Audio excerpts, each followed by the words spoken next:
Meanwhile, impoverished Europeans, including victims of the Irish potato famine, Scottish farmers driven from their lands, and retired British officers, were making the journey across the Atlantic with dreams of a better life. Instead of the idyllic pastures advertised in Europe, settlers were met with untamed wilderness. It wouldn't be until the 1850s that colonization roads would be established, connecting communities through the bush and forever altering the Anishinaabem's traditional hunting grounds and way of life. Early settlers like David and Jane Fife would have had the difficult task of finding their plot, clearing the area, and constructing the small cabin before the winter set in.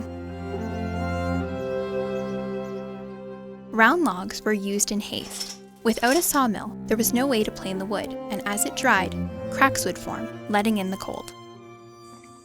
This would not have been a luxurious life at all. Luckily, the Fifes had windows.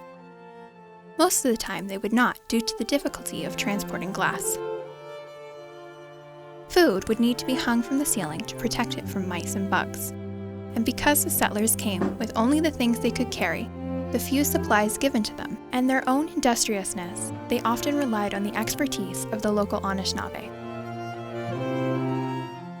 When they were able, the Fife family of 5 would have cooked outside. Not only would cabin fever be an issue in the cramped quarters, the wooden structure itself would have been a fire hazard.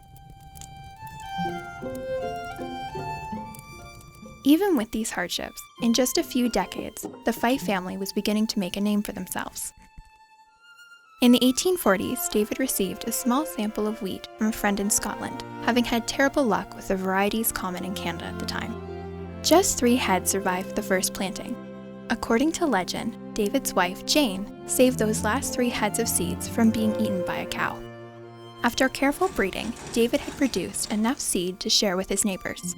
By the end of the century, red Fife wheat had become the most common and successful wheat throughout much of North America. The ingenuity of David Fife and his family, along with other settlers in the area, helped forge a thriving farming community, a long way from the rustic homesteads which marked its inception.